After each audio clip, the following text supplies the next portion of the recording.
আমরা Rubel cotton spring মিলে কাজ করি। আমাদের 3 মাসের বকেয়া বেতন দেওয়া হয় না।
আমরা রুবেল কটন স্প্রিং মিলে কাজ করি। আমাদের 3 মাসের বকেয়া বেতন দেওয়া হয় না।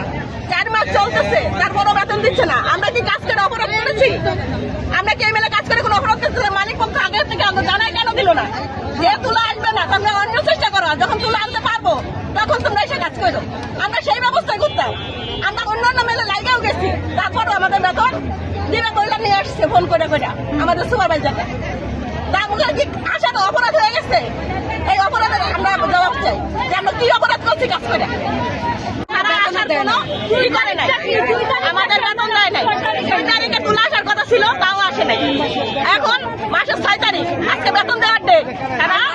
তারা লিখিত দিচ্ছে, প্রমাণ দিচ্ছে, এই কারণে বেতনও দিচ্ছে না, তুলাও আসছে না।